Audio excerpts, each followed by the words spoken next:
is that, when this is a challenge account, right? This is not a, like if I lose 500 bucks, I'm not gonna be hurt or be crying about it. So the goal is for this account to be a account that sees fast growth, but with proper risk management. Like I don't want to lose the 500 neither, right? I want to make sure that we hit the $10,000 goal. How soon does it come? I don't know, but I'm gonna work on this, and I just want to, prove to you guys that, having a bigger account doesn't mean you're a good trader, or you make more money. It's all about risk management. It's all about taking the right trades at the right time, exiting the trades at the right time, and letting the account grow. So if we're able to hit like two or three trades that pay, 100 to 300%, then the account should be already up around 3 grand in two or three trades. So that's the goal. The goal is to not trade this account every day. Is to trade when we know there's a high probability that the market's bound to move. Let's say 100, or I'll be mainly trading SPY and QQQ. So it'll be like a day where I know that SPY is bound to move $10 or $15, and we can catch, like a nice 500, 800% return off of like 500 bucks. So 800% off of 500 bucks is 4 grand. So just think about that. Like and it can happen, right? This is the type of market we have. And I just want to basically do it to prove a point that it's not about how much money you have in your account. It's all about taking high probability trades, and not gambling this money, right? So, but we'll take it from there. That's my big announcement, and I hope you guys are uh in on this as well. All right. Awesome. I appreciate it. Let's rock and roll, baby. I love it. Thank you. It's exciting. All right. So he's got the channel right underneath IV Trader. Make sure you guys can see that. You guys can see it, correct? Just click the link just to make sure everything's good. Settings should be good. Yep. Okay, good. Awesome. All right. So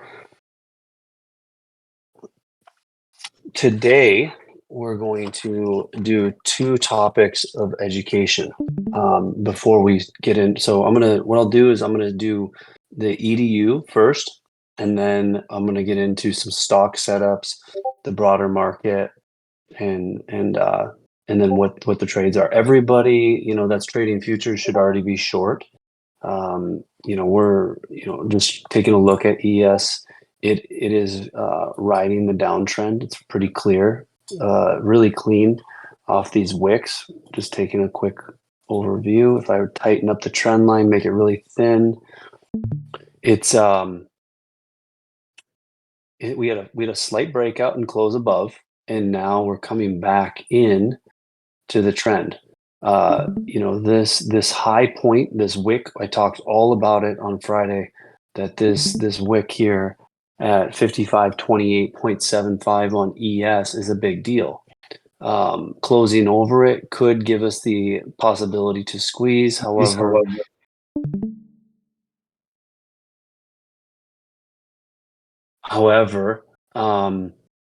the fact that we entered some shorts for May and June, and then some Tesla puts as well, because hold on a second here. Make sure, okay, because I was looking at some of the data for Monday. It wasn't looking good. That's why we got in midday and late day on Friday. So also, I felt like the risk to reward was good. We talked about it. If they did want to squeeze us up and reposition, it was fine. We would just add into it. So looking good right now for them to kind of bring it back into this zone. With that said, let's get started. I'm going to give you guys an option. So today, I'm going to cover a trend line strategy and how to trade pivots first. Number one. Okay. The second, then we're going to go over another topic. The topic is either I'll let you guys have an option. Either A, we go over the reversion trade, or we go over premium chart. Premium chart topic would be how to get in, how to read it, how to chart it, and targets and stops based on premium charts, lining up with the other stuff that we use. So just throw what you think. You could just put premium or put Tingle. It's either premium or Tingleberry. Okay, cool. All right, awesome. All right, so two there. All right, so this is really important because I use this every day. I don't really talk about it a whole lot, but it's not very difficult. So what we'll do is we're going to talk about. We'll get into the trend line strategy first, okay? And the reason why I'm going to talk about the trend line strategy is because it's very basic, but it's often overlooked. And when you're looking at a trend line, algos buy on trend lines. It always happens. The pre-market sets a low, and then it rides up that low. When that pre-market sets a low, let's just see here. There's three ways to play a trend line. One is a tap and go. Okay. This is the 5. I typically like to look at the hourly and then line it up with those smaller time frames. Whoops. Let me get back over here. Okay, and just for teaching purposes, I'm just going to use this setup here for this particular one. Okay. This works on any stock. It's awesome. Okay, so line it up. Okay, so you can see here. Okay, you have a tap here, right? So I'm going to take a line. I'll say, okay, we have a trend established. You could even take this trend as well, but for the teaching purposes, we'll take a look at this one. Okay, here's a trend. Okay, so this is set. You don't know that this trend line is there until the second tap, which would be right there. That's the first tap you're looking at right there. Okay, so this is your trend line. So once you see the second tap right here on this doji, you can go long on the next candle. And the reason why you can go long is because the algos are aggressively buying it up, right? And number two, if you're looking at like the trend, obviously we know this thing's moving in the upward direction, right? Pretty basic, we know that. So this is a very simple way to use a trend line. In the mornings, what will happen is in the pre-market, you have a low set right there. Okay. And then price will move, it'll go down, and it'll move, and it'll go down, and it'll move up. Let's just say it's in an uptrend, and you'll have this trend line that's established into the open. This happens a lot, you guys, right? And then into the open, they float it. And then all of a sudden you get a big overextension, then it comes back in and it tests the trend line and it starts to weaken. Then it breaks down. And you see these massive moves down, right? This is because the algos are holding this trend line in this structure and then they let it go. And so I'm going to go over this strategy. It's really basic, but it's fucking awesome. And so simple tap and go is the first setup. You have the trend line, you draw the anchor, and then you see the next wick here. You don't obviously go long there, but once it taps it again, you can go long there. And where's your risk? Your risk is literally either a break underneath and a candle close on the 5-minute underneath that trend line. Very, very simple. If you take this long here, based on this strategy, okay, it's holding here, it's holding here. You get long here at 54.60 or 54.67, and you can catch a really nice move, right? All the way up it's what, 30, it's yeah, close to 32 points to the upside. Really nice move. Obviously you're going to scale into the strength and then wait. You see it comes in. Now you have a different situation. Now the second type of how the trend line reacts is it's a fake breakdown. So you have the tap and go. So tap, tap, and then you get in and you go. Your risk is set here. Very simple, right? And so for newer traders that are looking for simpler strategies or things to implement into their system, this is awesome. Everybody, I mean, let's just look at the overview of, SPX, right? Or sorry, ES, right? This is a downtrend, right? And this downtrend failed there, and now it's being tested. And if I take a look at this wick on the 4-hour, look at how it respected this downtrend so much. It, like, these wicks were struggling. Like, that's not a coincidence, right? And we had a big move up and it really struggled. They closed it up, and then if we drill down to the 5-minute here, look at how these wicks, look at this. This tells you the power of it. Look at this wick right here. Look at that. That's within less than a tick right there, less than a tick right there. And then if we move over, and this is a long-term downtrend from all-time highs, guys. And then here you have a candle close there, candle open, candle close. You have a lot of candle wicks and candle closes and openings right on it. Wick, wick, wick, retest, and now failing. You see that? So now let's go over the failed breakdown. Okay. So you have the tap and go. We just went over it. Very, very, very simple.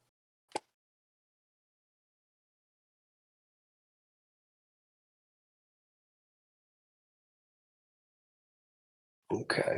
And this is the 5-minute. So here's our trend line. Make it really thick. Nice purple trend line. That's the all-time high downtrend right now off the wicks. Okay. So let's go through this. Price shoots up, it reclaims, right? And then all of a sudden you get this impulse move down. You're not short there. But what you're doing is you're waiting to get short off this level right there. And look what happens. Look at this. This wick on the 5-minute. So we have an impulse move down right here. This impulse move down, and then the next 5-minute candle opens up at 55, 35, 50 in that zone, and it wicks all the way up right to the trend line. So how do you play this? Well, based on this impulse move and easily breaking this trend line, you're looking to go short because sellers are 100% in control on this candle, but you're not chasing this hole, right? Obviously. So what are you doing? You're waiting for it to come back in and get in on the retest. Why? Because when you enter, let's say you enter in this zone between here, between here and in here, that's your zone you're looking to enter. You're entering, based on, or let's just say you're using this wick right over here. So right there. So that's 54 or 55.41 to this candle block right there at 55.43.7. So you got a 4-point zone that you're looking to scale in short. Very, very, very basic, but it's highly effective and it fucking pays huge. So this setup right here is now called a failed retest. The trend line got reclaimed, it breaks out, and then it breaks underneath the trend line, breaks down, and then it retests the trend line, and the retest fails hard, right? This type of move on SPX pays huge. It's one of the best paying setups with the tightest risk in the market that you can trade. Okay, it's an explosive setup, right? Now, to trade this, you need to be able to control your emotions. You have to be calm.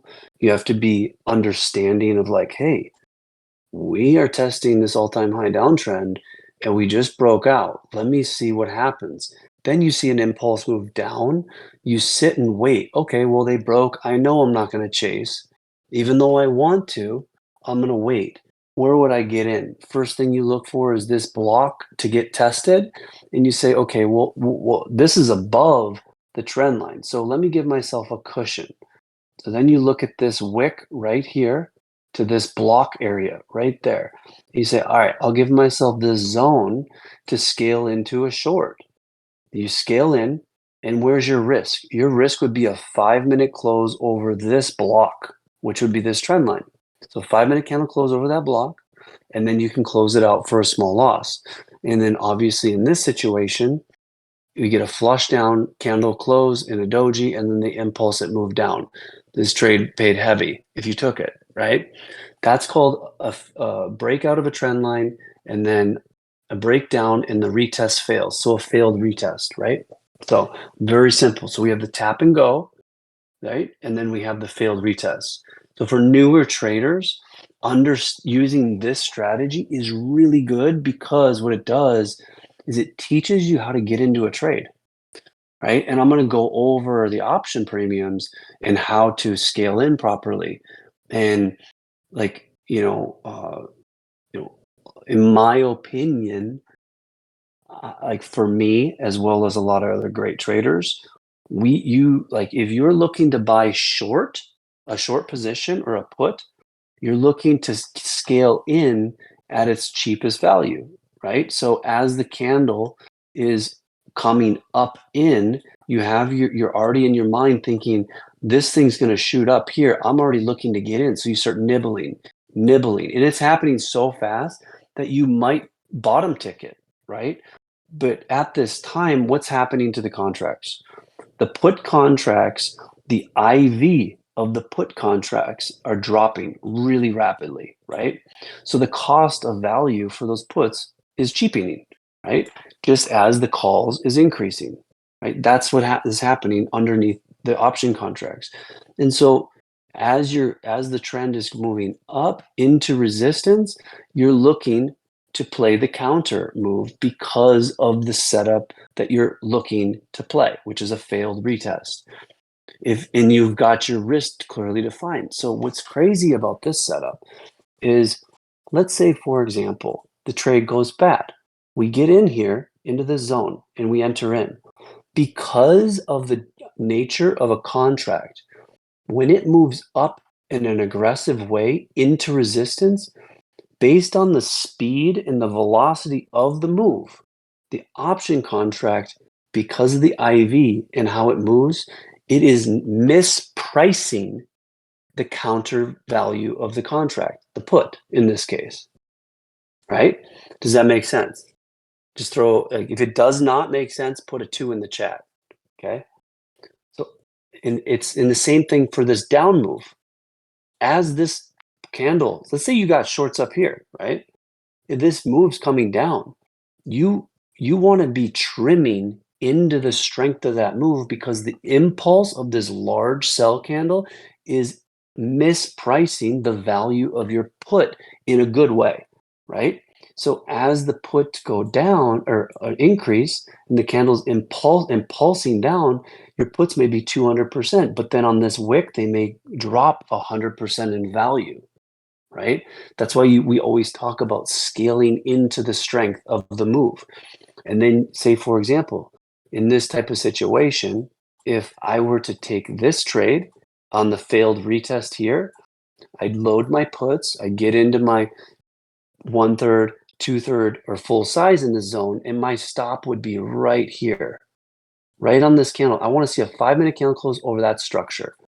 If once it fails, I'm looking for this move right here because I'm looking at this block right there first, because this zone is where this candle closed and this candle closed there.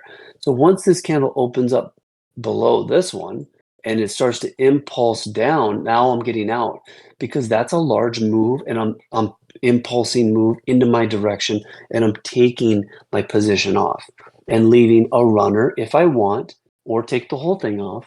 And my stop is right here, above break even. Because if price shoots back up, this will probably be just slightly above break even based on 0 decay, right? So that's the setup and how you want to trade a failed breakdown or a failed retest. Okay, so now what's a fake breakdown? That's the third one. So you have the tap and go, right? Very basic, and then you have the failed retest, right? And actually, before so when you're looking at price action on the 5 minute, and you're zooming 5, 15, right? And you're looking at price, things that you want to pay attention to. Number one, volume, closing volume on the candle, right? On the 5, right? And volume relative to the candle size, because they can make this huge move down here on very little volume, and they can make this little candle right here up on a lot of volume. So volume is manipulative based on candle structure, and it's a visual representation to the average trader. And you need to not just be enamored by the size of the candle, but you need to analyze the volume based on the price analysis. So it's basically volume price analysis, right? We're analyzing the volume and the structure within it, and we have a trading thesis or style that we're deploying to make money, to define our risk. So as it comes down, we're like looking at the volume. Okay, wow, it's selling, because at the end of the day, you need volume to sell, right? And you don't need volume really to move up. You can, a lot of times the moves up move on lower volume. So in lower volume markets, you don't really want to be shorting. You want to be very, very cautious on that. You want to be more looking to long stuff if we're just talking purely volume. It's very important to understand the candle structure based on the volume. Now, what's the fake breakdown? That's the last one. So you have the tap and go, failed retest, and then we have the fake breakdown. Both of these setups, this setup right here, and then this setup right here, are fake breakdowns, right? And they're tricky because the likelihood of you getting stopped is high unless you're very disciplined and patient in looking at the volume, right? So let's take a look at the volume down here as we're looking at this. Okay, let me get my RSI out of here. Actually, let me do this. Okay, so we can look at the volume down here, right? And this is a perfect example. This candle close right there. So let's just say, for example, we took the short, the retest here, and we're short, and then we sell, and we're like, okay, now you're looking at the volume, and then all of a sudden you see price start to slow down, right? You see it slow down right here. It's very important to understand velocity in price, in movement. The price velocity is directly correlated to the IV in your price in the value of your contracts, right? And so as price impulses down, and then it pulsates down, and then all of a sudden the brakes get hit, right? The brakes get slammed, right? This is a short covers most likely, or just buyers just stepping in and trying to crush people chasing the hole, right? And it's probably a large pivot. This is it's 55.1150. But this level right here, 55, we'll just call it 55.20. Probably a pretty good level, because if we look to the left, we have a couple wicks here, nice structure built out, that was resistance. And what's happening here is they're building that into support. So as you see left that they're building it into support, you immediately go down here and look at the volume. Look at this volume on this. Let me just, this candle right there is in line with this candle. It's not a big candle, but you have a wick, number one. And then number two, These are fact-based things that are very highly actionable in the moment that will pay you. It's not about hoping and guessing. It's about like in the moment, tactfully thinking yourself through the trade. So you have resistance immediately turning into support on this candle close on this bearish candle. Then the wick comes down, gets bought up, and closes immediately there. I don't even need to get into candle closes because you can just look at the volume and say, wow, this small candle and hammer was full of volume. And then you don't even have to get long there. You can look at the next candle and be like, wow, that was bullish too. And then you don't even have to even care about that. You could literally just be like, well, here's my downtrend right there. They broke the downtrend, the wick retested it, and now we're back moving up. So you don't even have to get long here. You could wait until the downtrend break out, retest, ride it. Very, very basic. And then flip along, and now we have an uptrend. Okay. And you could simply say, okay, I'm going to ride this uptrend here until it breaks. You get long here at 20-ish, and you could have sold for 15 points. Nice little scalp, right? And you don't have to even think about anything but trend structure. But if you're looking at the volume and you're looking at the structure of the trade and or even the timing of the trade, you can say, wow, good volume here. They're putting a floor in on the market at this time, and they're putting more volume in here. So as I move up out of this trade, I'd probably be scaling into the strength, and then I'd move my stop up as a 5-minute candle close under this floor right here, right there. There's my stop. You give me a 5-minute candle close under here, I'm out with my runners, right? Instead, I'm riding here all the way up, back to near highs. Very basic. That's the fake breakdown, but you're a little more tricky because you're always watching the volume, the candle structure, the trend, and trying to analyze that. Anybody have any questions on that?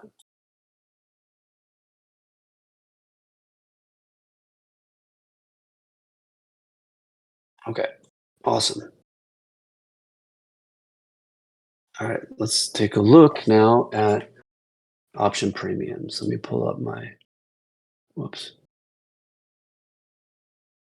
Let me get my thing here first.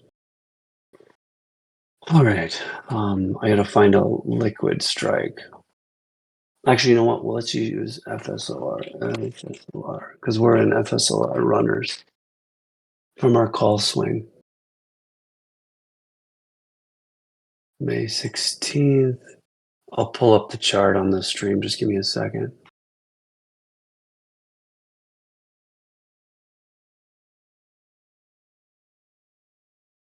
All right, chart. Okay.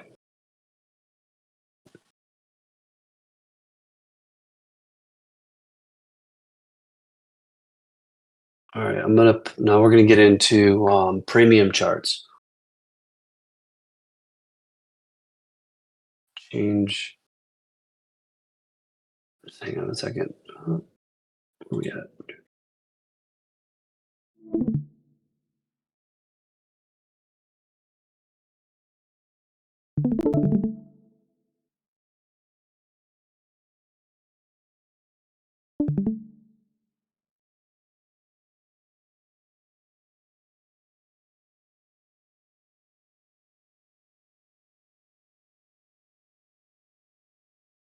Use this because this is a great example because we're actually in the trade, right?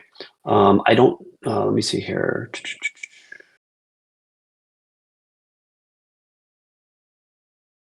Okay. So when I chart an option, first thing I'm going to do is I'm going to look at the 1 hour, the 30-minute even. In this case, we'll look at the 30-minute because as you can see, data is, let me just make sure yeah, perfect. I got it streaming. So as you can see, data is, it's not like really, really clean, right?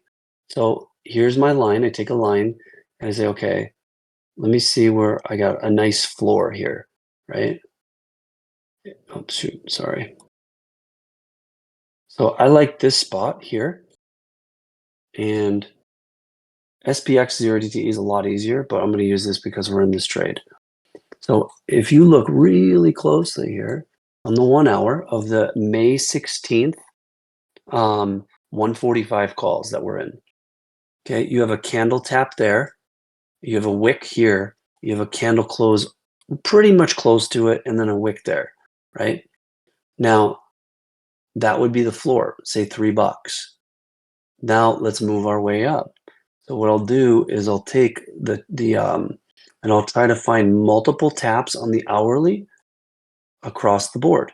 So we have a tap there, a tap there, a tap there, a tap there, a tap there, a tap there, and a wick right there and there. So 4.33 is a good spot. Now watch this. Now we'll move our way up. We have another one right there. Go look at our entries, guys. We got in at like 5.5-ish, roughly. So we had a nice floor. Okay, and look at, here we go, right there.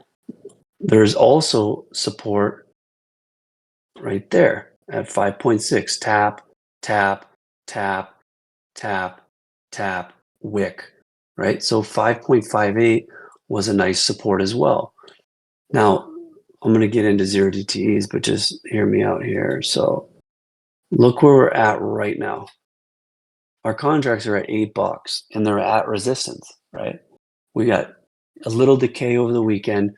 So moving forward, I'm going to look for this thing to find support on the contract chart as well as the underlying right here around 6.9-ish, call it 7, right? You could even say this is another level too, right here.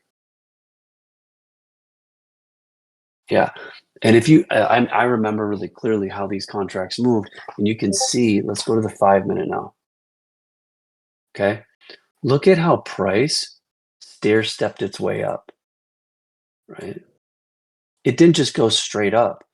It went up, came back down, it back tested, then it broke out, came up, came down, back tested, just like price action works. It moves up, down, up, down, up, down, up, down. And premium charts on the option chain are reflexive. What does that mean? It means like when you get in calls, there's only so much room they can squeeze it out, right? Like I was talking to a buddy of mine who was in Tesla calls 0DTE on Friday.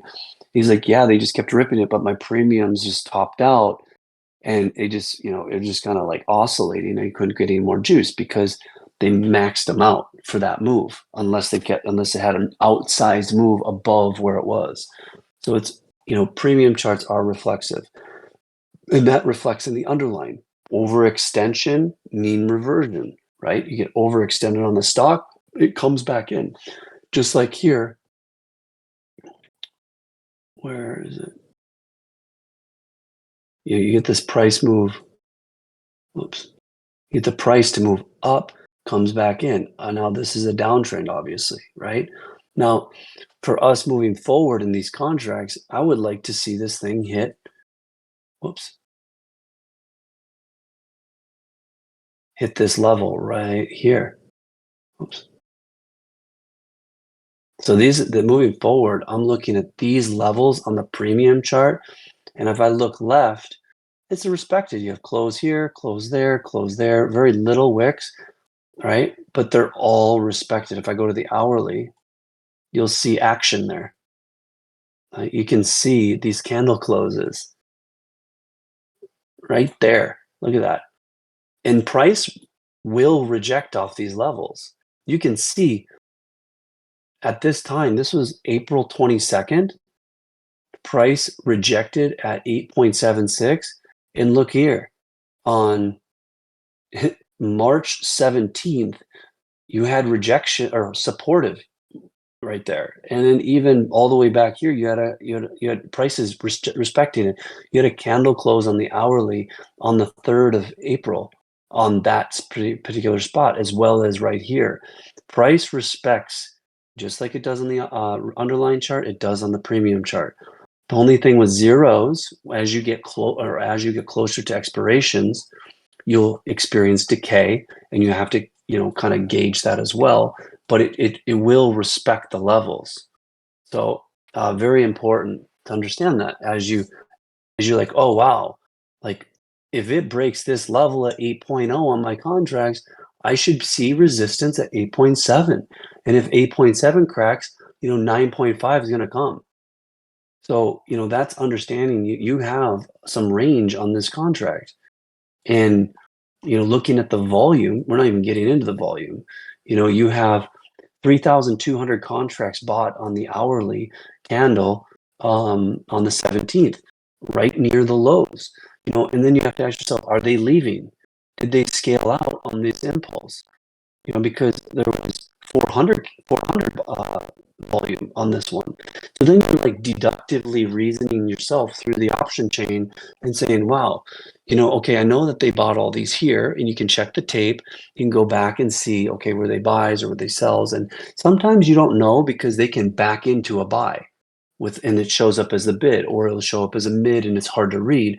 But obviously, it doesn't take a rocket scientist to be like, well, there was 3,000 contracts bought here at an average cost of, say, $3 to $4.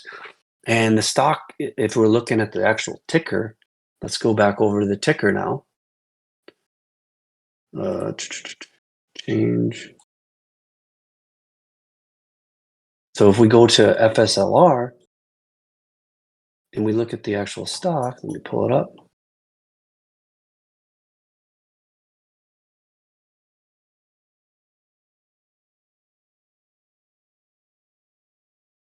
Okay, this is our setup right here.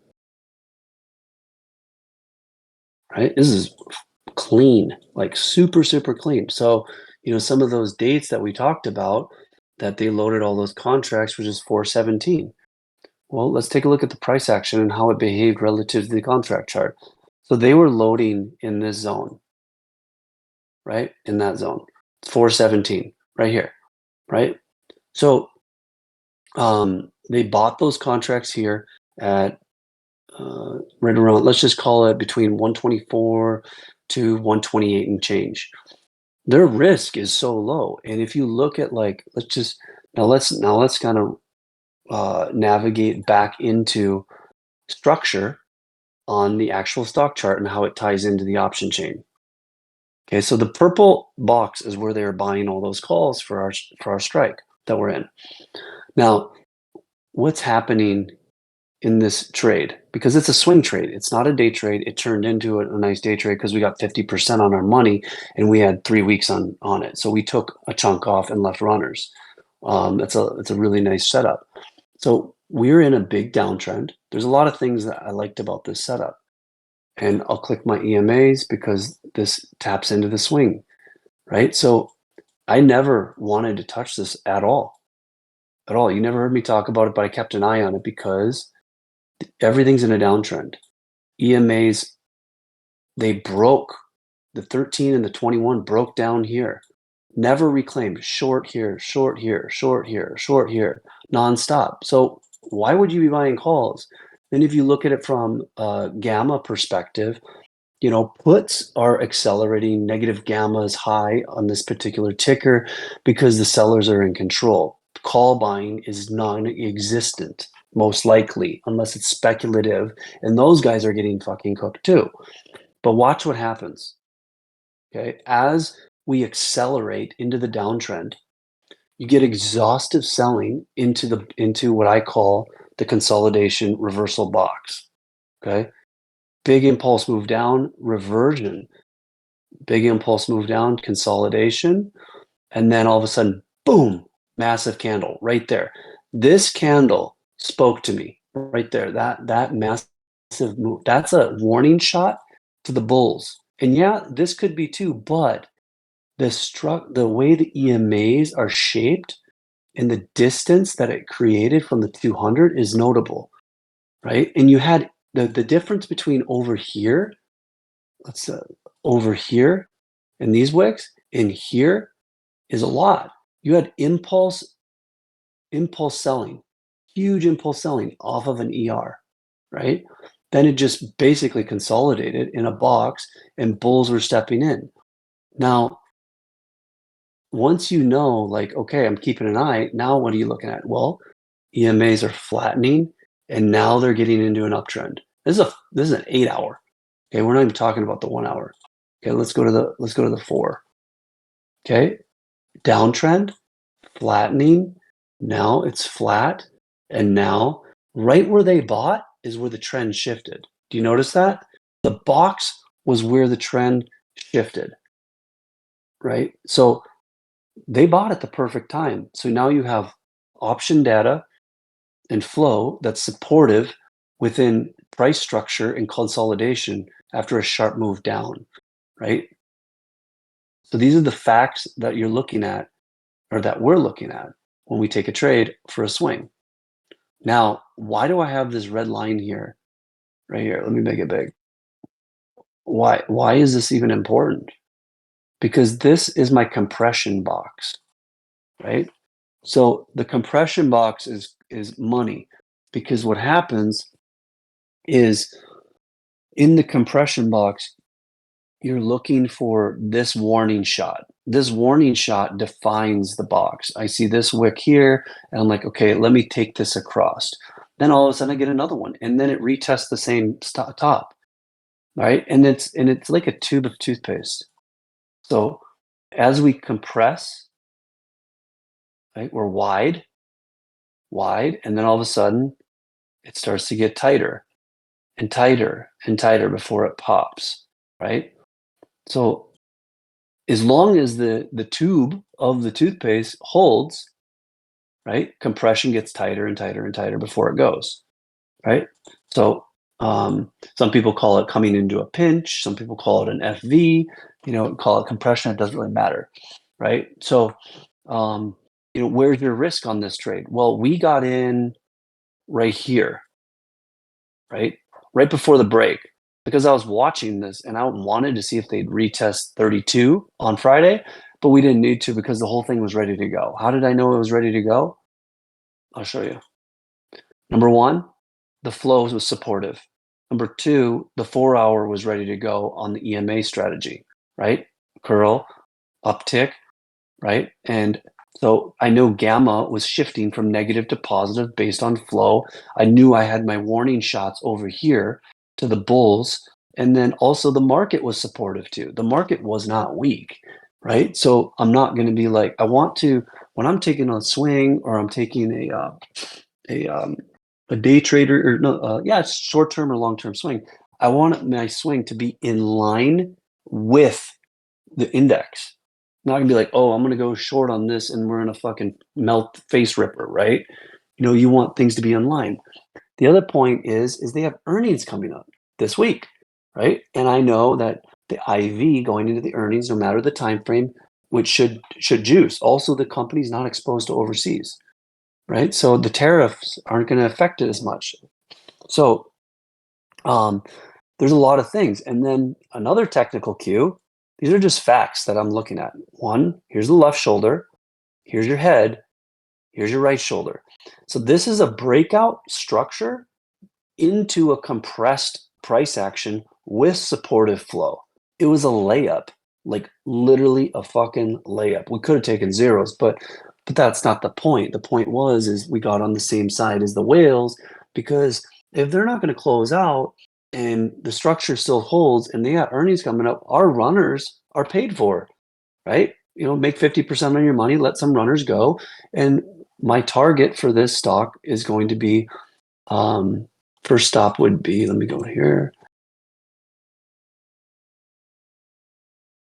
Like, look at that. That's just a really pretty breakout. First target would be right here, 51, call it, if they have decent earnings. And worst case scenario, they crush it back down, right? Gap it down and crush it. But that's the risk you take when you're going into earnings, right? And another thing is, let's just say they do crush it and this structure holds right here. Well, if it holds, I'm going to buy, right? Because then my risk is even more defined, and I'll just add to the position and maybe even take it as an IV flush trade, right? Because if they come down and they hold structure and we know that there's demand here, we could get a nice squeeze back up to the top of the zone for a couple bucks and have a really nice trade. So That's the option chart and a swing trade all mixed into one. General question on premium chart, is it more useful?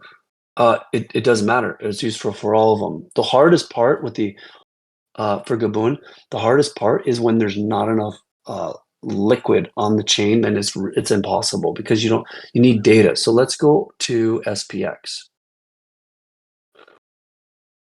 All right, let me see here. Let me find a good strike. Let's go April 30th because I know there will be some serious volume on April 30th. And we'll go to the 5300s. Oh, I'm gonna bring up the chart. Just give me a second. All right. Yeah, so it's just relative, but like 0 DTEs, SPX, like you're not going to chart a 53, 53, 80 put, right? You're going to chart like the 5300 put or the 5350 put, right? Try to keep it on options that are zeros. And in the 5300 put is actually going to pay better than let's just say you the round number is going to pay better than a number that's got a 50 or an 80 around it. That's just the case with anything. Let's go here. Change Weeble. All right, so this is a 5300 put. Oh, what in the heck? Oh yeah, that's right. Yeah, okay, good. Okay, so this is the 5300 put. Let's chart it out. Let's go zoom out here. We got the hourly. All right. So you can see just looking at this chart,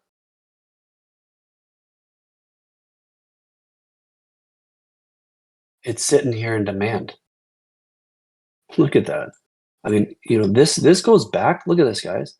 I know you can barely see this, but look at all the way back to February, all the way back to March 24 or 2000 or 24th. Even on the 25th, it respected this area, which is, now let's zoom in and look at where this particular level is.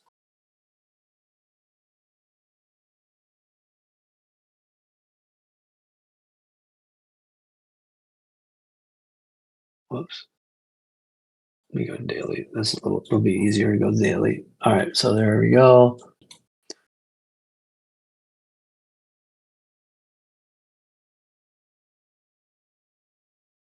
There, that's a good solid level right there. Yep, and then we'll take another one.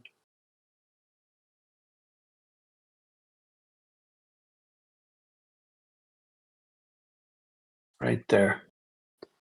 Let me change that one because that's going to be a big level. Okay. That's another one. All right. So I'm looking at the daily here just to get more data. Now let's zoom down to the 1 hour. Whoops. That's fine. Okay, so these contracts are priced at roughly 9.4. Okay, you can see these levels are respected. And, if you just simply look, let's just, let me see if I can add a 4 hour. Yeah. What the hell? That was weird.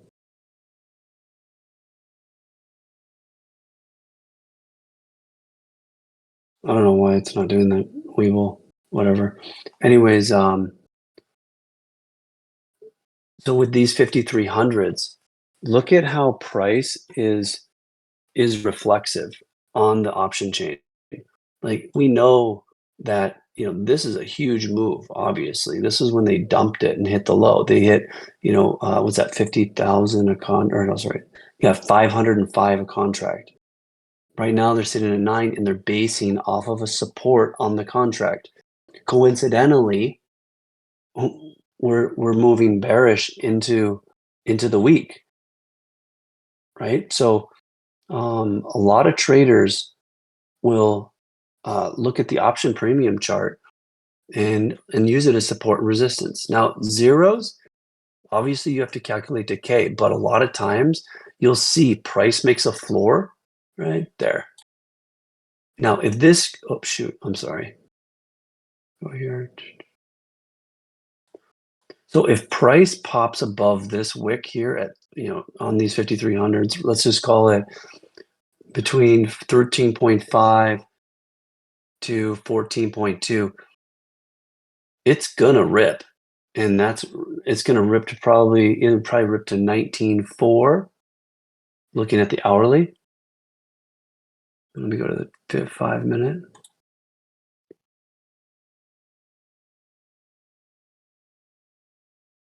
And price respects it. So as it breaks up, let's just say here, I think it's under the base. Let me just double check. Yeah, it's under the base. So once it reclaims that 13.5 level, it will start to respect these levels. It will shoot up. It'll shoot up to, let's go back here, 5-minute.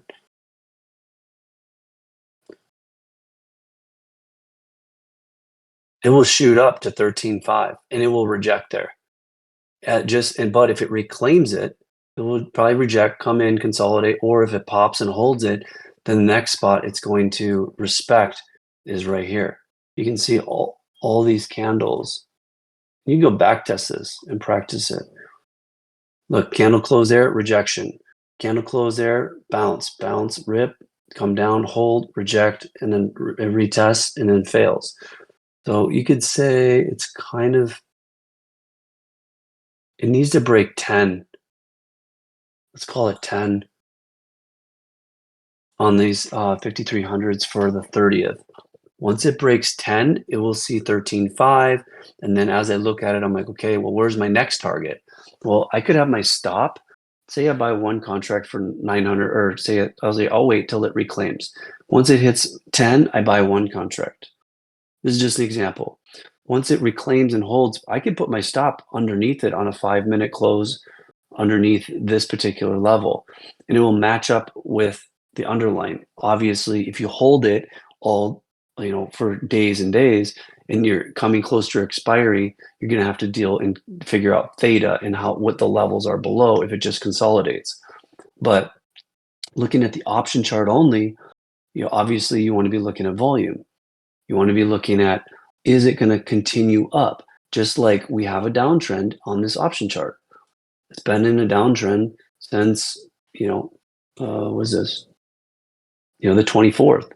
Clearly it's in a downtrend. And now it's building a base, just like FSLR was. It built its base and now it's starting to get a curl, right? So the put chain for down to the 5300 strike on the 30th are starting to base and curl, right? For obviously structurally, we're obviously looking at other data, but they're just purely talking about the options. As this particular underlying or option reclaims 13.5, your stop could be at, say, 13.1 on a, you get a 5-minute candle underneath it and it closes there. That's where my stop would be. Now you're able to define your risk based on the premium and the option you're buying, which is awesome. I like to do this, especially on 0DTEs. But as the day gets longer, I want to see where those bases hit. Like on the 5,500 puts that we were trading at the end of the day, when we kept getting those rejections, they kept bouncing off like 1.3 or 1.4. I forget what it was.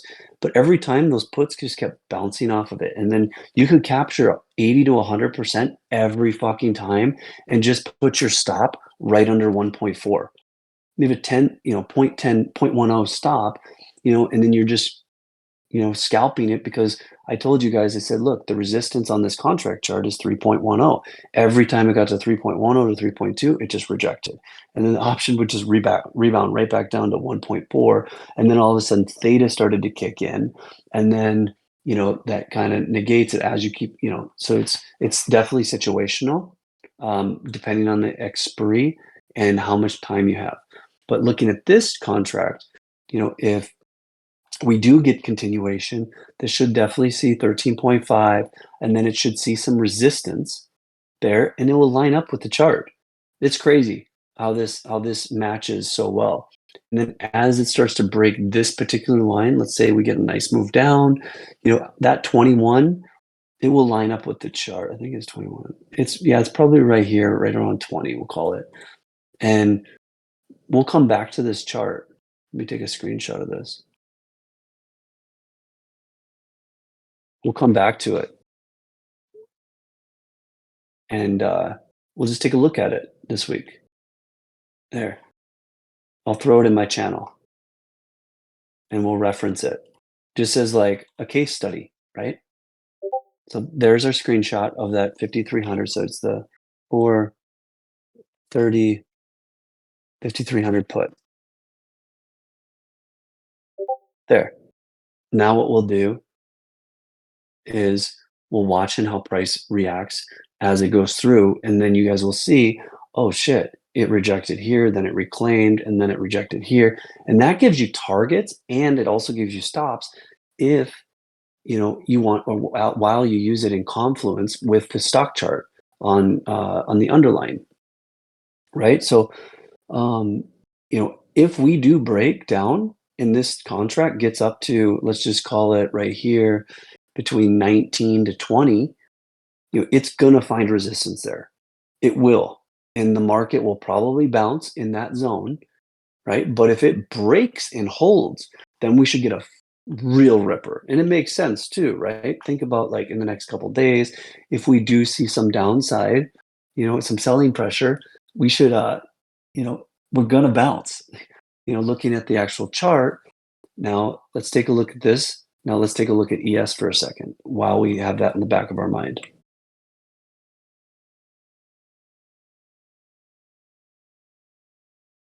Okay, now here's this chart. Let's actually, we'll use SPX because it's easier based on that SPX chart. So SPX is, let's just say you got in these puts and you're entering right here, right? Now price starts to move down. It's not just going to move straight down and those things are going to rip. The premium chart is going to work like this. It goes down, bounces, then it moves down a little, bounces, and then maybe you get something where it comes down and it bounces really hard, and then it dumps, right? And it breaks this support. I bet you anything that this support right here is lined up right around that 19 spot if it breaks tonight or tomorrow. If this thing breaks, that 19 spot most likely will pop and those 5,300s will rip. It's either there or it's down here close to 5,400 based on what I'm looking at here, right? So this structure and this structure will line up with those key levels. It's either there or it's here. We'll line up with those key levels on the option chain. But I bet you it's probably here. Because if we get the move early in the week, you still have 2 days. And if it breaks, the 20 will pop. And then it could really expand on the put chain and then really rip. And then it will bounce again. And then it will, and if it does break this, and then we could go fill this gap right there. And those things will probably go back all the way up to,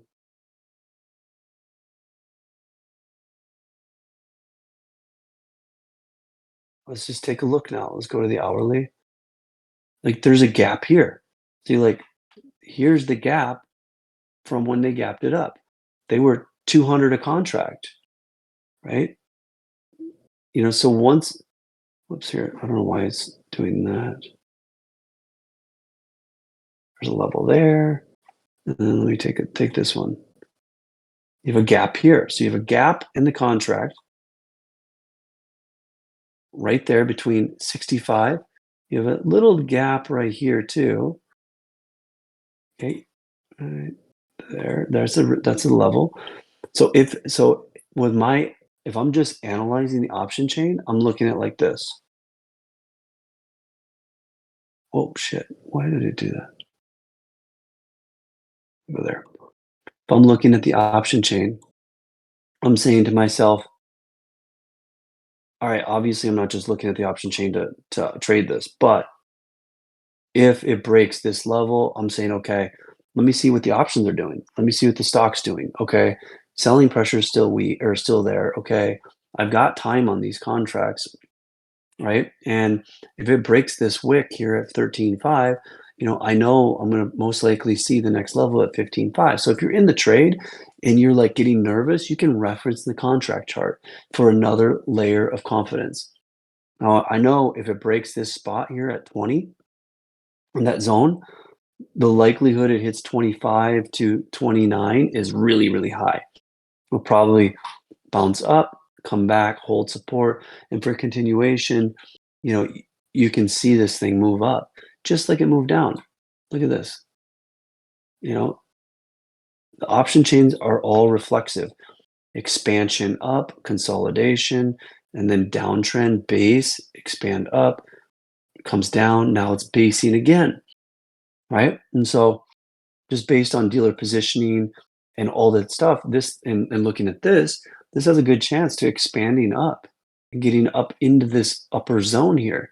Will it happen? We're not 100% sure because data can change at any time throughout the day and throughout the evening. So but that's how I like to look at it. I like to start with the hourly, and then I like to find my levels, find the base, and then say, okay, well, here we go. And then the last piece would be is volume coming in, right? And and then if you're using zeros, it's a lot easier to read volume.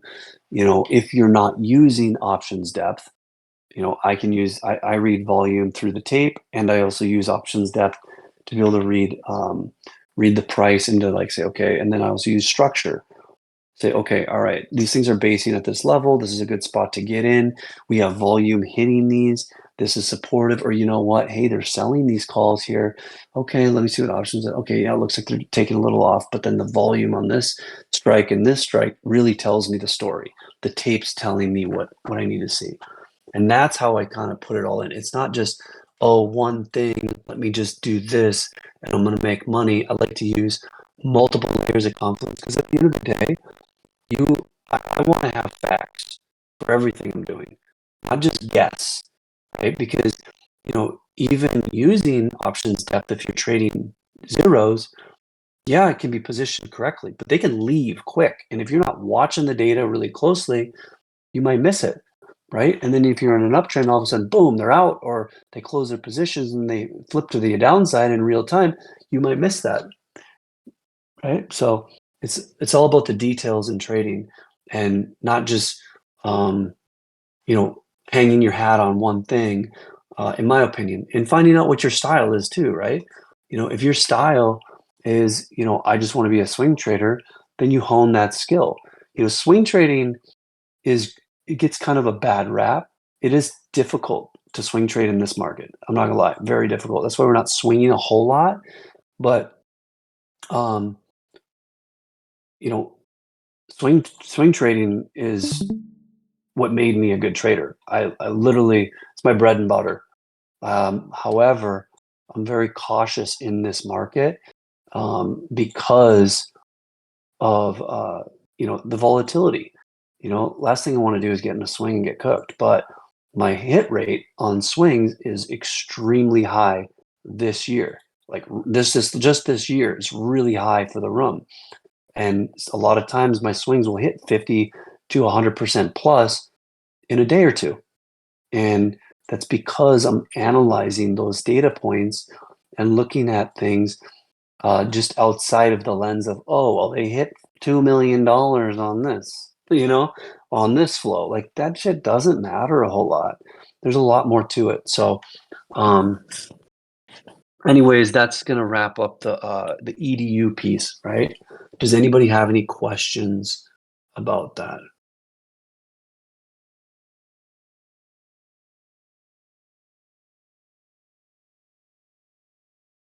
What I'll do is this week I'll chart out the 0 DTE in real time and post them in chat while we're trading.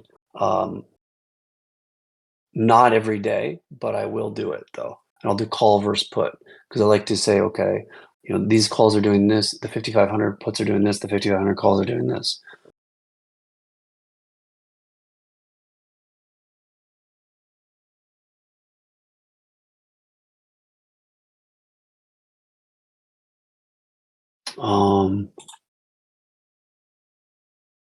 Anybody have any questions about that? Let me get rid of these EMAs.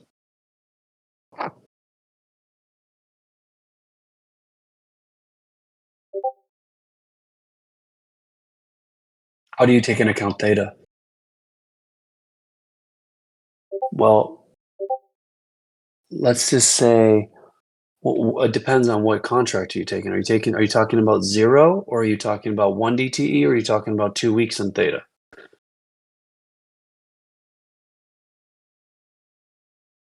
Because it's all subjective, right?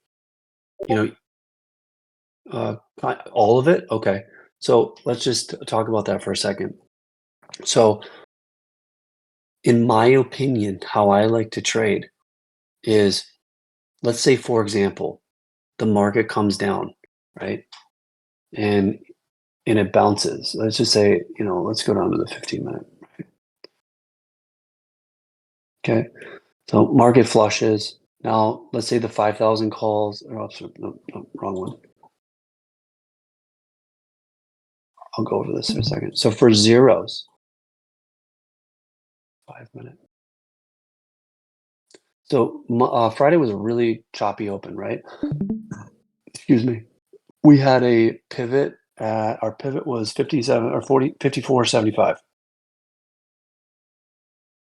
Right. I already had it. Perfect. So it's this level right here. Excuse me. Right. So that's our pivot.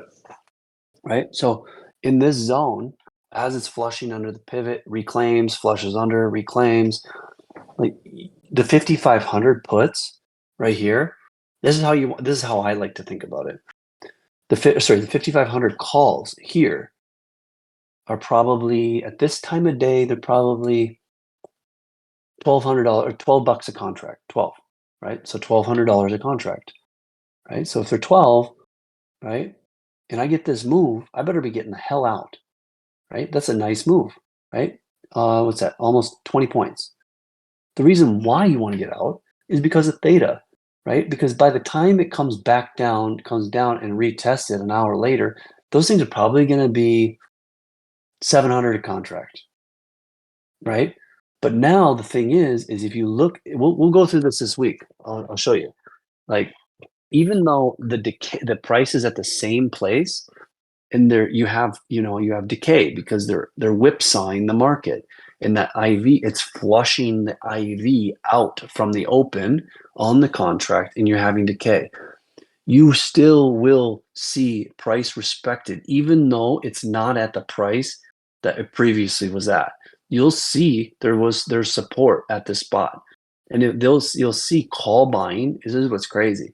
You'll see call buying on the tape off of these levels, right, at that price. Now, as a trader, you need to be thinking, okay, I'm looking at this and saying, okay, well, 1,200 a contract, Jesus. And then they flush it, break it. And you should literally just be focused on, okay, where do I want to buy? Number one, right?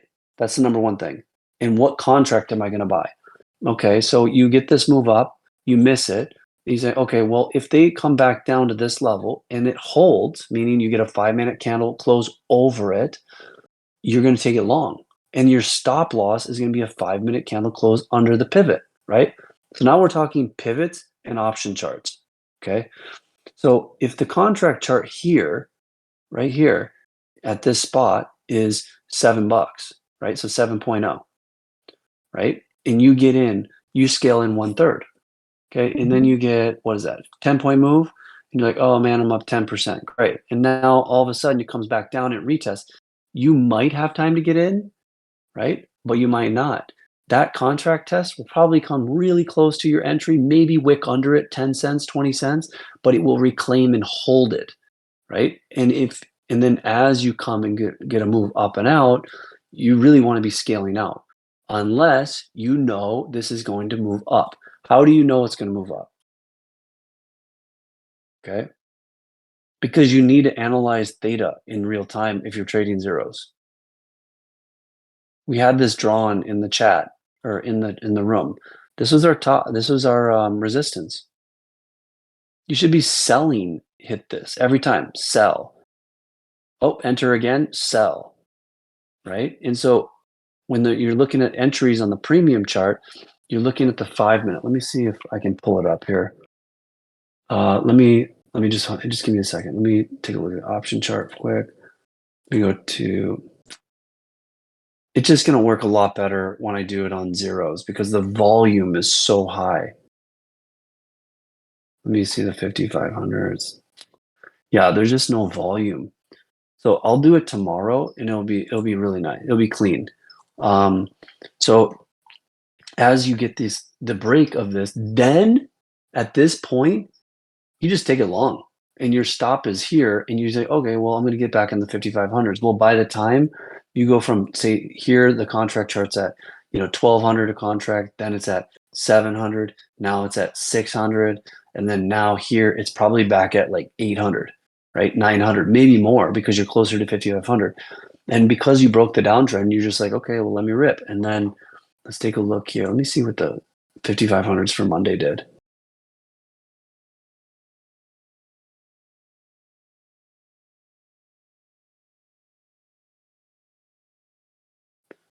Okay, let me pull it up. Just give me a second.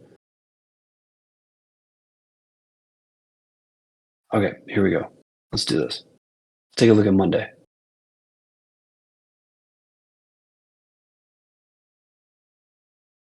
Okay, so here's Monday's contract chart for the 5500s. Okay. Okay, I'm gonna, oops, hang on a second.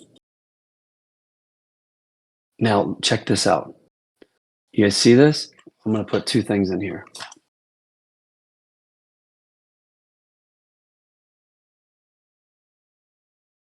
Check out chat. One.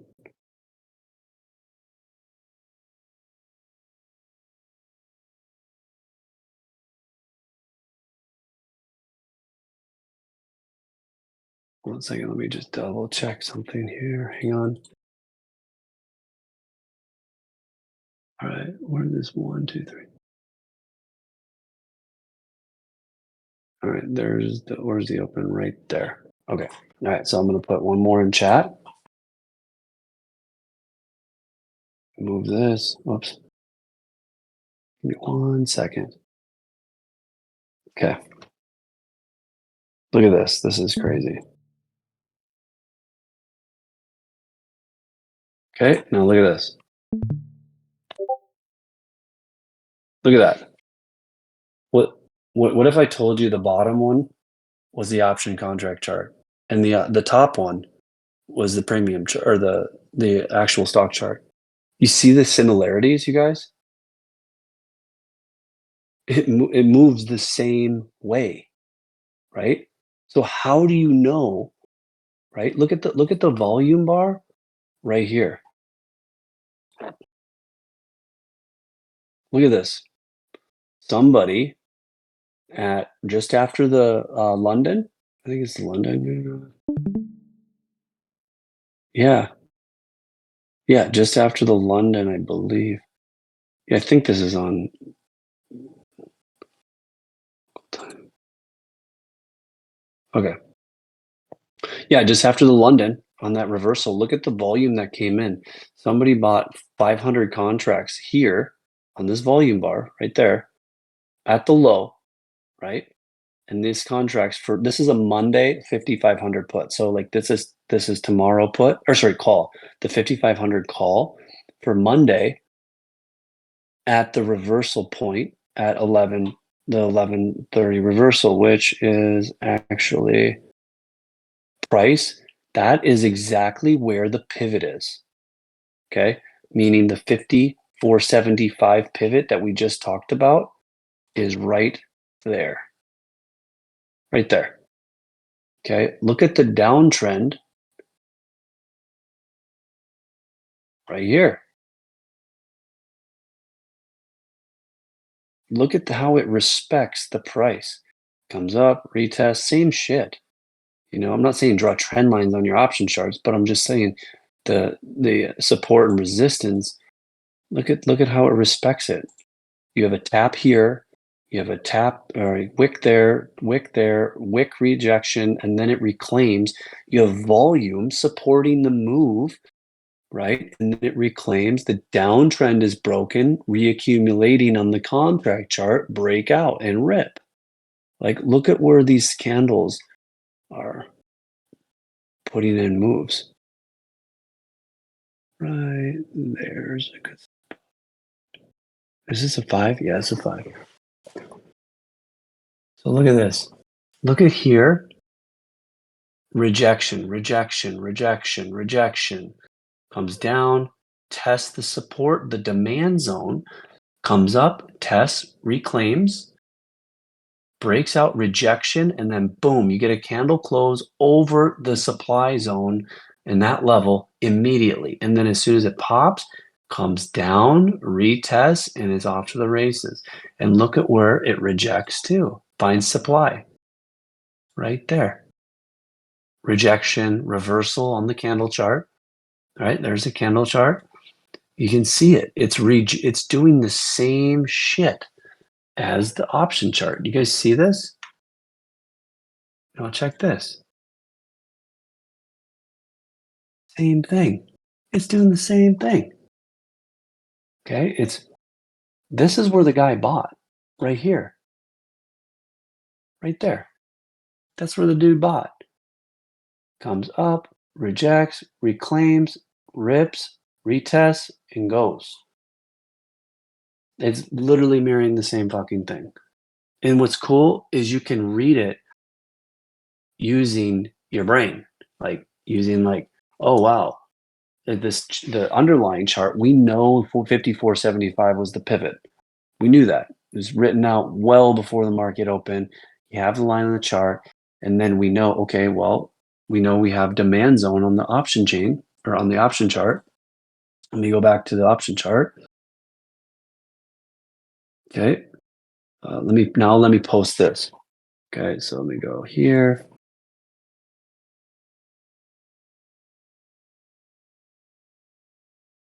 Now look at that. That's charted out.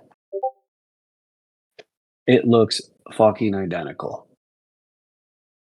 Pretty damn close. You can see the whipsaw, the decay. You can see the decay, but the thing is to answer your question, Ryan, they decayed it and it still held support, right? It's like these candles are not. It's not like these candles right here are like going way, way, way down here, right? It's respecting this zone. It's not to the penny, but it's pretty darn close. And that's the kind of the big thing that's important, right? Because if the option, listen, if the option on the 5,500 calls are not losing value enough to break this structure, well, where's it going to go? It's going to go up, right? And if we're holding a key pivot, which is 54.75 here, what's going to happen? The market's going to push it up. And now you have option volume.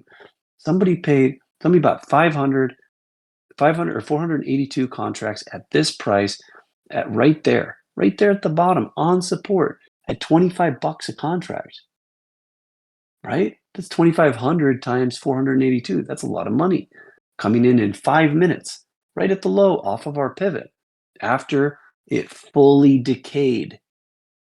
Boom. That guy is paid, right? He did not sell here. He did not sell here. You have a little volume there, nothing crazy, but this is, 10, 20, and then you have some decent volume. 89, he probably exited a chunk there, 145. So he got a good chunk of a move unless he really held, for this bigger move. But you can see based on the volume that came in on this candle, the volume after it was light, suggesting, keyword suggesting, he's still holding, right? So let's do the math on that.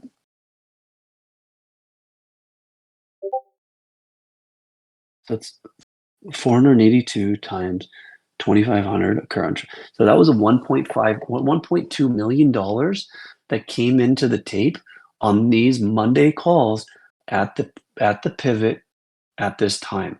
So now you have multiple layers of confluence. I mean, you can do any of them, man. Any of them. So when I'm alerting stuff too, I'm paying attention to that stuff. I'm not, I'm trying to do the best that I can based on all the data sets in real time to manage it. Does that answer your question? I know it was a little long-winded. Sorry.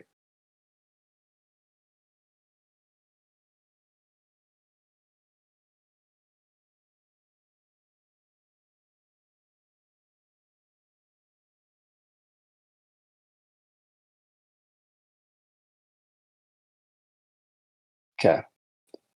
All right, let's go here.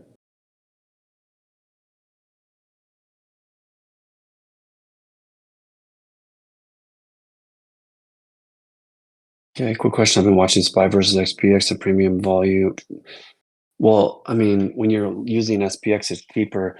You're going to see you got to just get comfortable with the volume on SPY versus SPX. Like for SPX, I mean, it's also relative. Like there is an art to reading the tape. When you're actually reading the tape and reading volume in an option chain, like there's a lot that goes into it. It's not just like, oh, well, I see volume. I guess we're going to go up.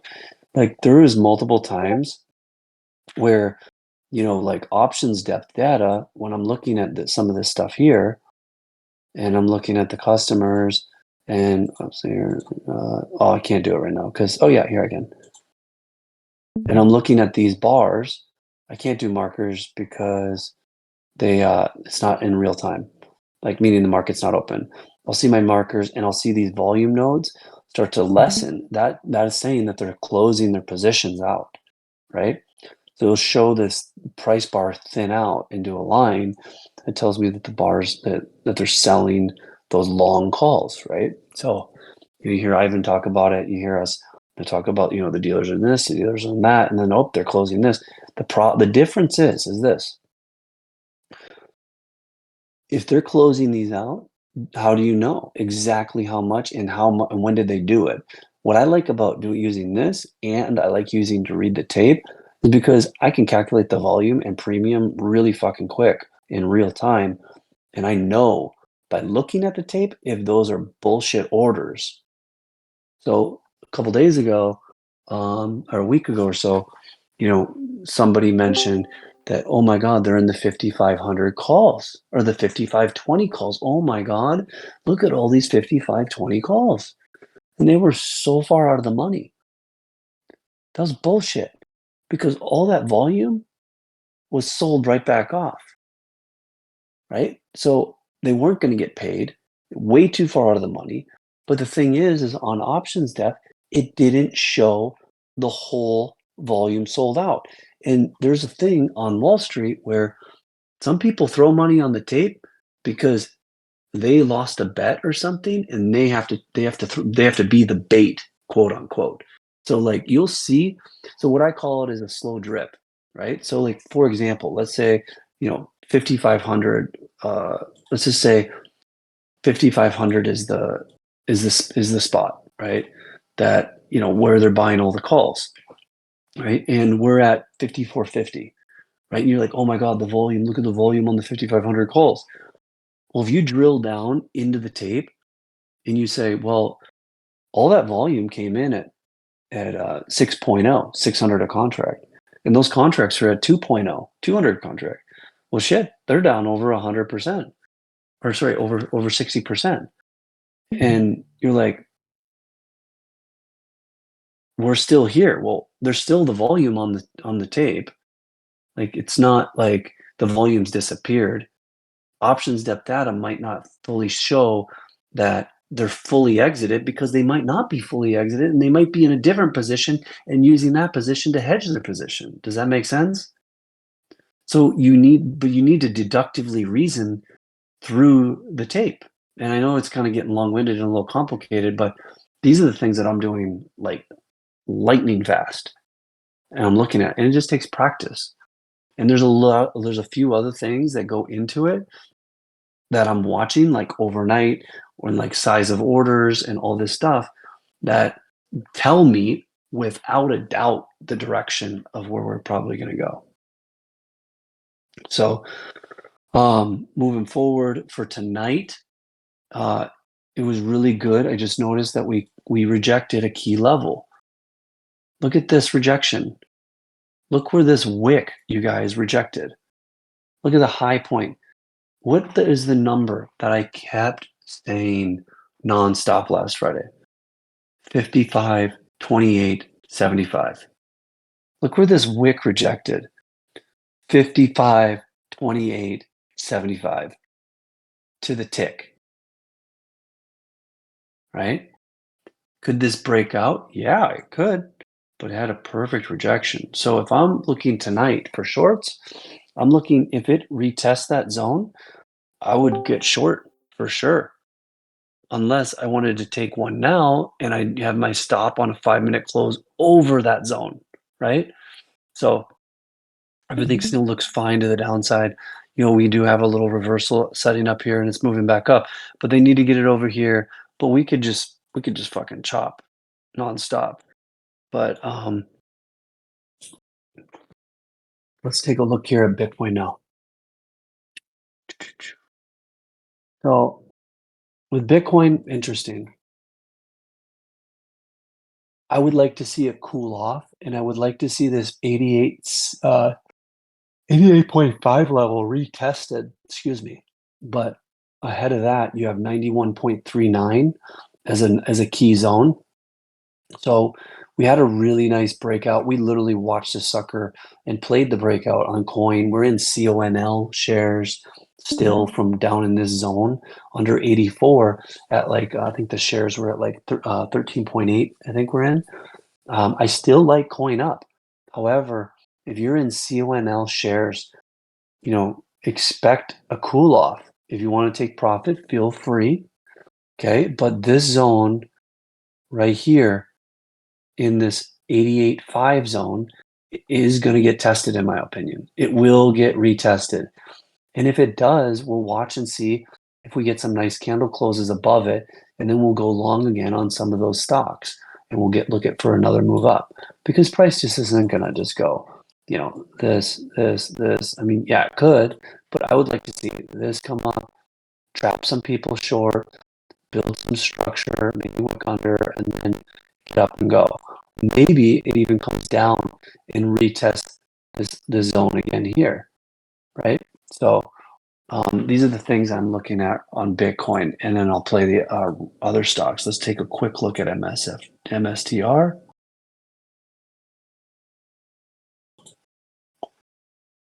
It broke the downtrend, clear as day.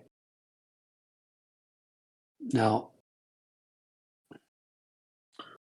the next stop it needs to retest is 344. Actually, no, 354 to 355. Yeah, so I'm looking at this structure here and this structure right there to get retested, build support, flag out, and go up again.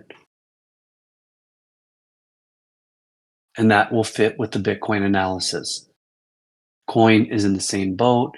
Let's take a look at some of the smaller stuff that we have, or that we are looking at.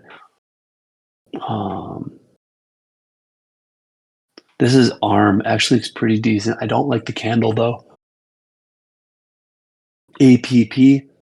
If this thing has earnings next week, we'll see how this thing builds out. But I actually like this long because of how ServiceNow reported last week on their earnings. It was really good, and that fits the theme for stocks that are ripping. So here's ServiceNow.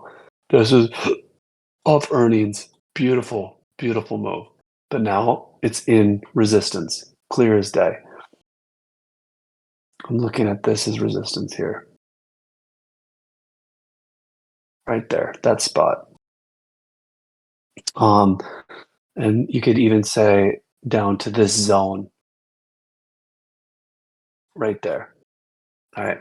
Now let's talk about mentality a little bit. All right.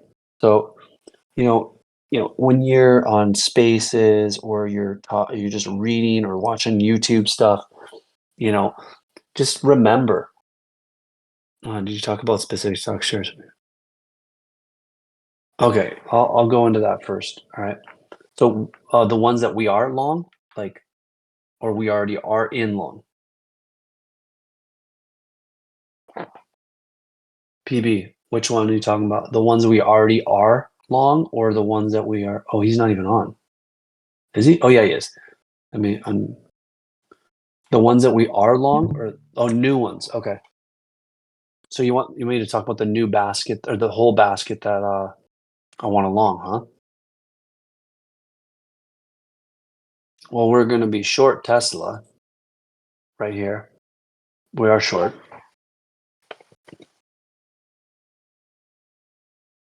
Hold on a second.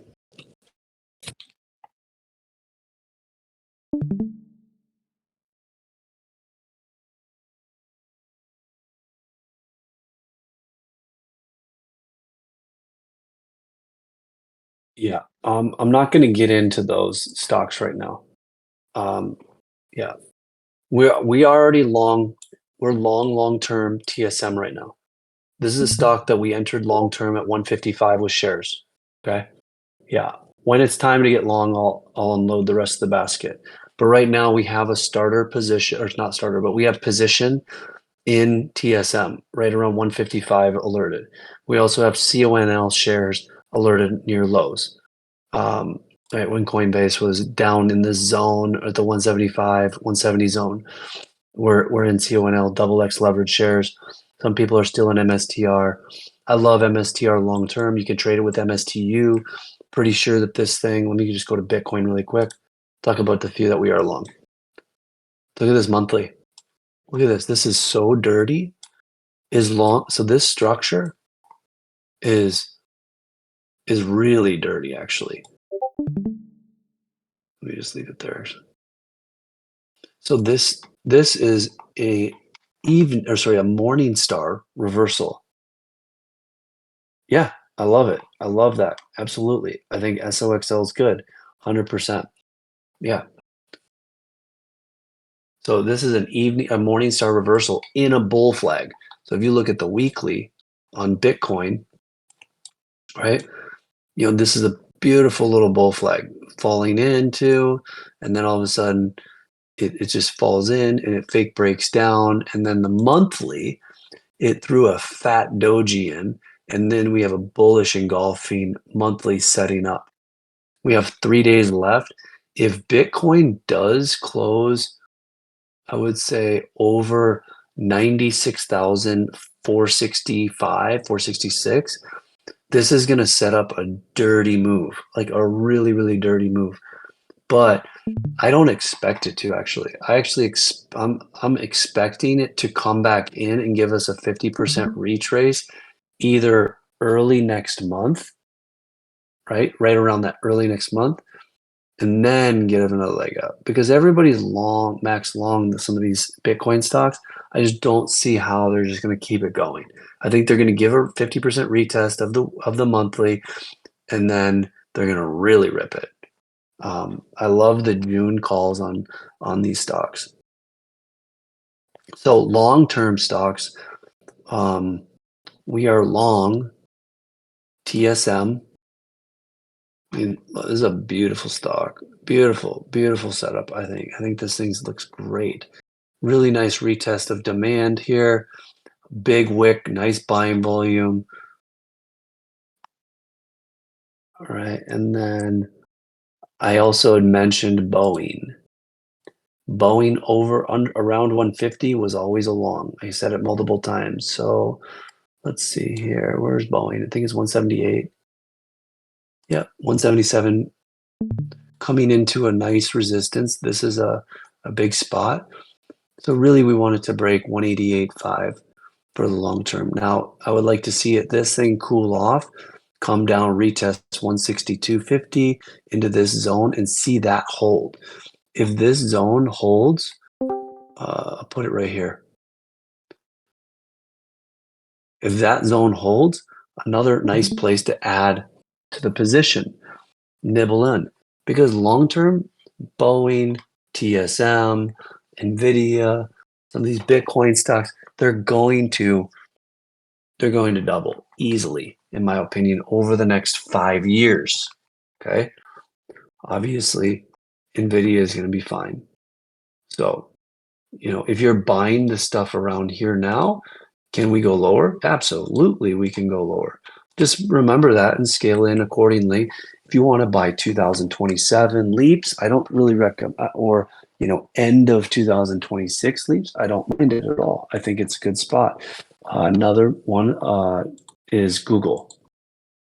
This is another one in my basket. Mentioned. I love Google long. Love it. I think if this thing goes lower, just keep buying as well. I alerted the October $200 Google calls on Friday. I will be adding on weakness on those.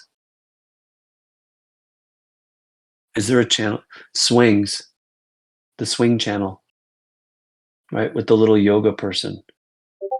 So but the shares, like, okay, all that's long, like built, it's in it. So you'll have to scroll up. So the stocks, I'll just put it in there.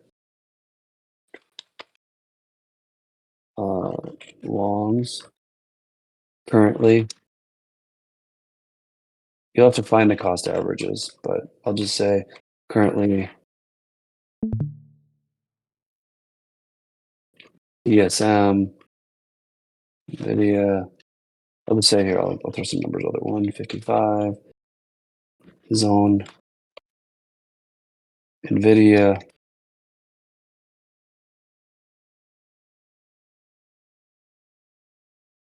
$95 and lower.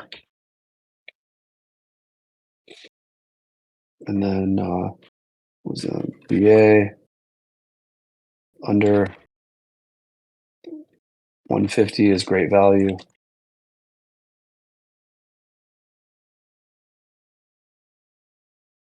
These are 5-year holds, long-term stocks, and you could buy. I'd be buying 2027 leaps personally. So that's what I've been doing. And Google.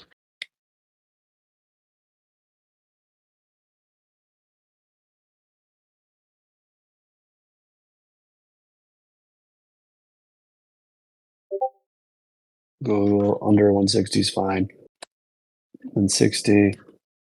And then what was the other one? Oh yeah, CON coin and CONL, and that was 13. I think it was 13.9 something. 13.95 was our cost average, or is our cost average. And then what is the other one? Oh, MSTR was around 6. I don't know. It was like 5.7 to 6.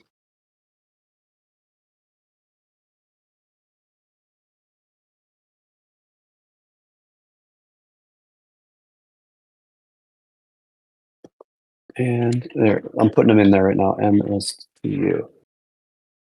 All right. And then Mara was 12.76 in the cost average. 76.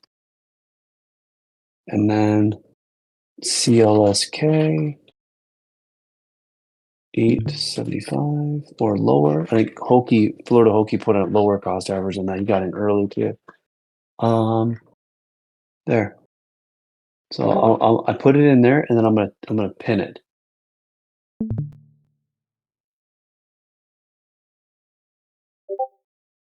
There.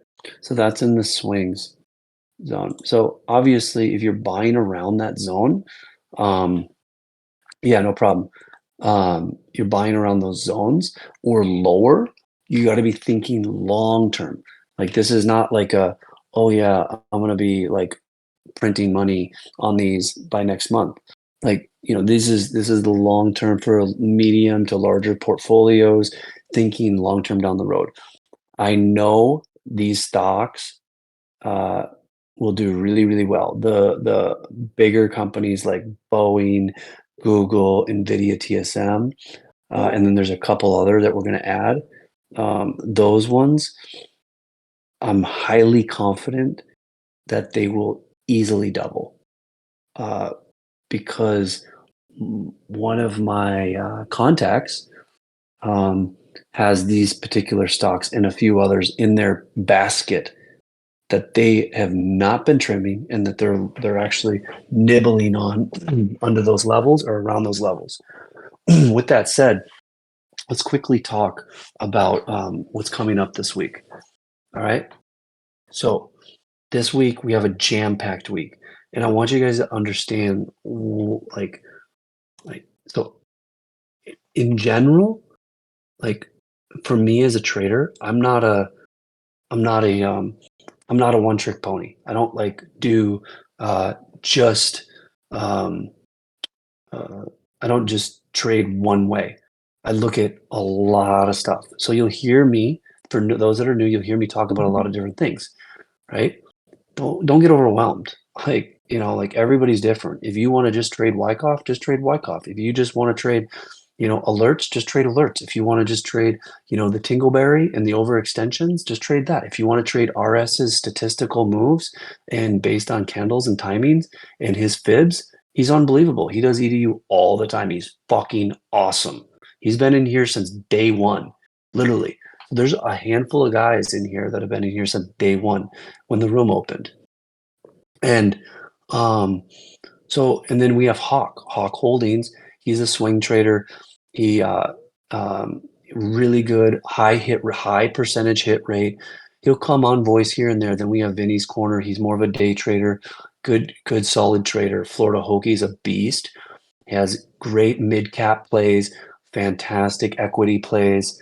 And then we have an AI corner. The AI is in beta mode, and it calculates awesome pivots and structural trading for SPX.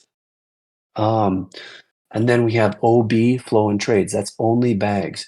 He posts key option flow, and he also is really good at TA and setting up trades.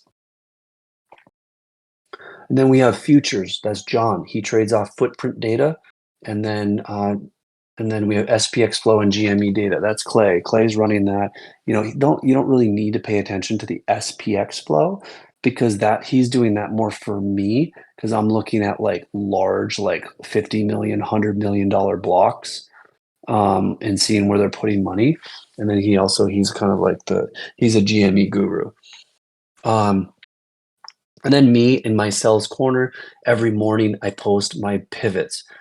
I calculate the main pivot. I calculate Vana, zero gamma levels. I calculate downside and upside flips. And most of the people in here are in there for those spots. Like my levels are fucking butter. Okay.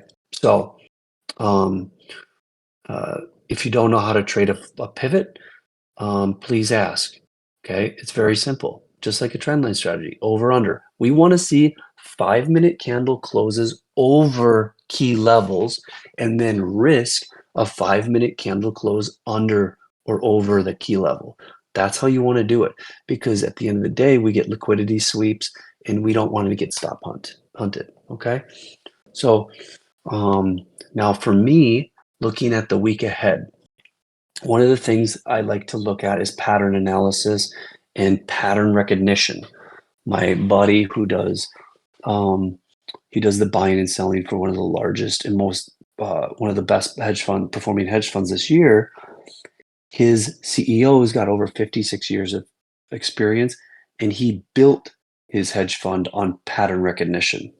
Okay, so when I talk about setups, data, patterns, all that shit, I'm putting my brain to work because it's good. I'm pretty good at it. Like, we've hit some multi-1,000% plays in here based on pattern recognition. Okay. So when I'm looking at this week, we have, excuse me. Oh, let me pull it up here. So this week, this week. Okay. So let me just adjust my filters.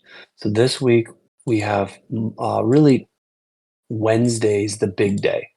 Wednesday's huge because it's the monthly OPEX, right? So the monthly expiration, right? And so there's going to be a lot of hedging and rolling and all that good stuff. And that's great because that's volatility. However, we also have uh, data that's coming out that day, right? And that data is really important. We have GDP in the morning. Then we have GDP. Then after the open, which is really odd, after the open, 30 minutes after, we have PCE.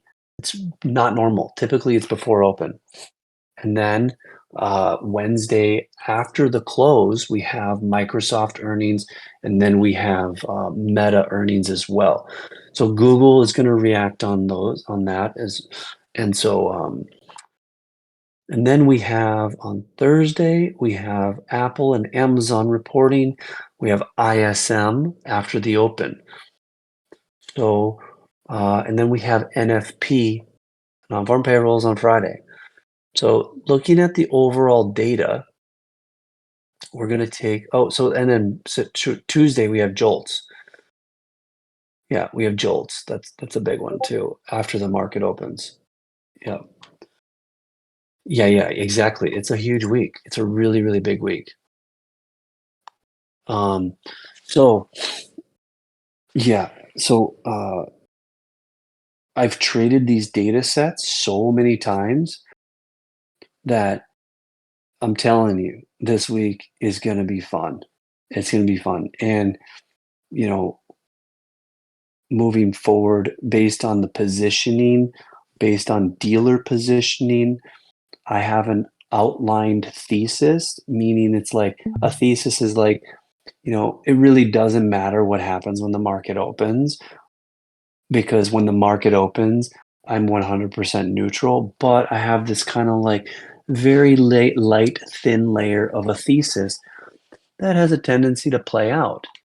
And what I could see happening based on structure and price and the dealer positioning is that we see something where we kind of fall and fill this gap in here at 5330-ish zone before Wednesday or around Wednesday, right? If that happens and we actually hold structure within that gap, I want to get long through the earnings and possibly get a really nasty squeeze or short cover going into the Microsoft and Meta earnings. When that happens, I would like to leave runners through their earnings and then also make sure that we're keeping an eye on the dealer positioning. But I could easily see us drop down in the pocket, shoot up, and then possibly have a really nice move up. And then if Amazon and Apple report, we could really get a nasty move into Friday. However, with NFP, it has a funny way of doing a pattern, which is very interesting. So with NFP, it loves to open green and flush crazy down, like crazy. So, however, with supply chain data coming out the following week, early in the week, and having FOMC the following week, we could just see a squeeze into Friday. So it's obviously a subjective thesis. And at the end of the day, we're going to trade what we see in front of us. But I could see a drop into Wednesday, a squeeze out of Wednesday into Friday, and then a reversal Friday as well into the following week. So, but with that said, take it day by day. I hope you guys learned some stuff. If you got any questions, fire it in chat. And this week, I also have my son. So I have my son a week on, a week off. So the alerts in the channel, are going to be done the best that I can in the morning. It depends on when he wakes up. So I'll call out the trades in the morning if we see a good setup. Okay, so yep. I'll be calling them out live and typing them out to the best of my abilities. But sometimes, I have a 19-month-old boy, and he's really well behaved. And so typically, it's all smooth and running. But sometimes, as we know, the little man, has his deal and does his thing. And so we can just bear with me, be a little patient, because what he takes his nice 2.5 hour naps, and we rock and roll. But regardless, we print every week. Just know that I do have my son, and there's a lot of other pros too, giving good trades as well, and they'll be on live. But and you know, and we do have put. So for those that are not new, um, the people that are swinging puts, okay, I do not plan on selling my puts on Monday, especially June. I'm not fucking selling them. If you have a small account and you swung puts for May and for June, feel free to take trims. Feel free to lock the money in. Not a problem. Okay, but for the June ones, I definitely want to build a position in for anything that comes over 55.25 on SPX. Okay, so with that said, I hope you guys have a good evening. Is he going to take the reins on ZT? Right? Yeah, he probably will. He's funny. He's a really well-behaved little boy. I'm really proud of him. So I hope you guys have a great night. And this video will be posted in the members YouTube channel below. So if you want to reference the EDU, feel free. And have a good night and God bless. I'll see you guys bright and early in the morning.